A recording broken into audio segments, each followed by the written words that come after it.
And talking about our immune system, our next presenter is Dr. Sabine Hazen. She's been practicing gastroenterologist for the last 3 decades while concurrently conducting over 200 clinical trials for pharmaceutical companies, including vaccine studies.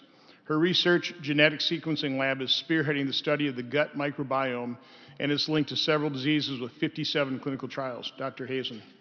Thank you, Senator. It's an honor to be here. The microbiome, our microbes in our guts, is our immunity and tells the story and will tell the story of COVID-19. And this is why, as a gastroenterologist, I stepped into the pandemic. Through my experience, I will show you how difficult it was to conduct research and publish when the research goes against the national public health narrative. Interference and delay in research happened and affects all of us. In early 2020, my research genetic sequencing laboratory was the first lab to document the entire sequence of the virus in the stools, as opposed to the PCR, which is just a little piece of the virus. We discovered that the virus lingered in the stools for up to 45 days. It took 6 months to publish this publication at a time where everybody needed to know that it was in your stools. My lab also showed that COVID-19 in the stools was killed by hydroxychloroquine and azithromycin. But unfortunately, azithromycin and hydroxychloroquine killed the microbiome. So therefore, vitamin C, D, and zinc was added. 3 protocols were submitted to the FDA from our findings. 3 studies were also put into clinicaltrials.gov in full transparency to help doctors more effectively treat COVID, because I knew data that nobody knew. April 2nd, 2020, FDA gave us an exempt letter for doing a clinical trial. In other words, we did not need to do a clinical trial on hydroxychloroquine, Z-Pak, vitamin C, D, and zinc as treatment, or hydroxychloroquine, vitamin C, D, and zinc as prophylaxis. April 4th, somebody must have called the FDA and said, I got another letter saying, I'm sorry, Dr. Hazen, exemption is denied. You must do a full-on clinical trial. Here's the letter.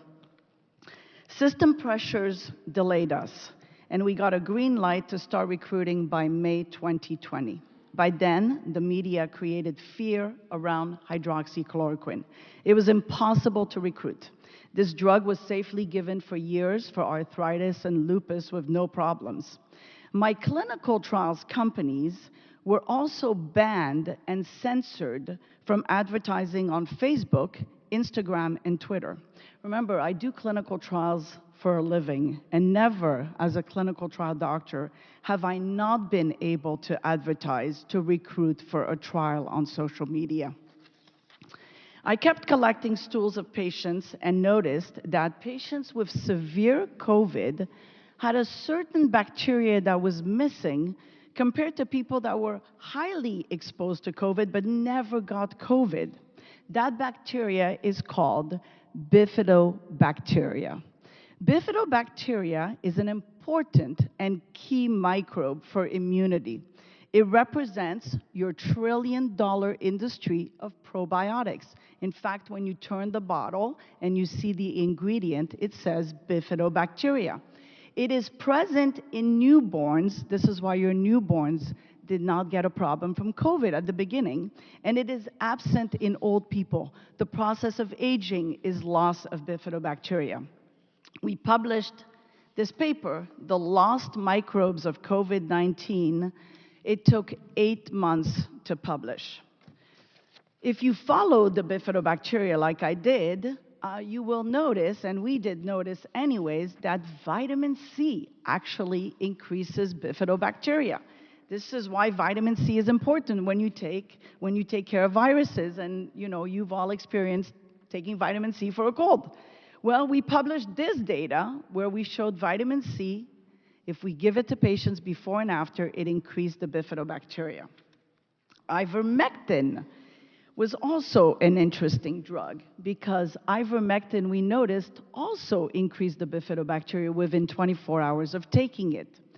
Why ivermectin? If you look at what ivermectin is, it is a fermented product of a bacteria that is similar to bifidobacteria. In fact, they're in the same continent of microbes. They're like sisters, brothers in the microbiome. So I published, I knew that ivermectin increased bifidobacteria, but I said, nah, I can't go out there and start publishing that. That's going to be too controversial. So I published a hypothesis that maybe what I was observing on the front line treating patients with COVID, noticing that their oxygen saturation was increasing from ivermectin, was basically maybe ivermectin increased bifidobacteria. The hypothesis on ivermectin was the most read hypothesis in the pandemic and was retracted after 8 months of being on. When we cannot make a hypothesis, this is not science. December 2020, at the same time that I was treating patients with COVID, I began collecting stools of my colleagues that were at home and started going into the hospital. And I said, can I get your stools before and after you get vaccinated? Because to me, this new technology of vaccines, I wanted to see what it was doing on the microbiome. I discovered that messenger RNA vaccines killed the bifidobacteria. I knew I would never be able to publish this because it goes against the narrative. So I submitted it to my college, the American College of Gastroenterology, and presented it in October 2022. This abstract won a research award at the American College of Gastro, beating 6,000 abstracts. That's from academic centers like Harvard and Mayo Clinic and MD Anderson. This abstract got the attention of 18,000 GI doctors who all of a sudden started realizing maybe killing bifidobacteria is why I got COVID after my vaccine to begin with. Worse than that, and another abstract we presented, was the persistent damage of bifidobacteria from the vaccine. What is going on here that the vaccine continues to kill the bifidobacteria? At the same time, we presented a link between loss of bifidobacteria and Crohn's disease, loss of bifidobacteria in Lyme disease, and loss of bifidobacteria in invasive cancer. It is nearly impossible to publish data that goes against the national public health narrative. If doctors cannot publish the data, they cannot find solution to fix the problems. So in conclusion, I will finish with showing this. This represents clinical trials that I've done for pharmaceutical companies prior to COVID. Amongst them are vaccine studies. Yes, I brought vaccines to the market. Proton pump inhibitors, cardiac drugs, biologics for all sorts of conditions. First postpartum depression drugs that never made it to the market because they killed people. Clinical trials doctors follow guidelines that allows the industry to provide safe drugs. These guidelines were not followed during the pandemic, and because of that, everyone is affected. COVID should have been a time where humanity joined forces together and doctors needed to come together. It's a shame that it didn't happen.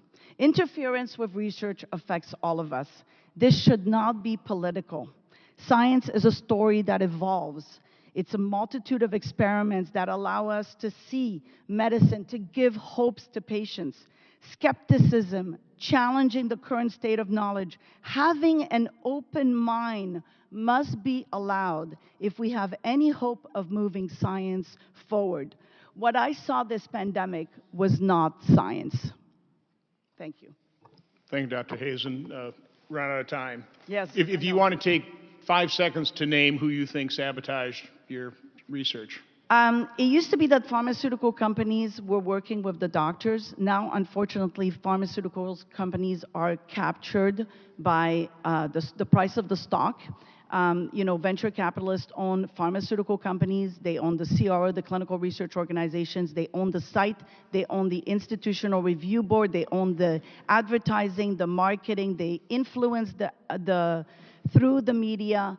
And so, unfortunately, it's a loaded question, but it's a big market. And what we saw this pandemic was the price of the stock mattered more than the price of a life.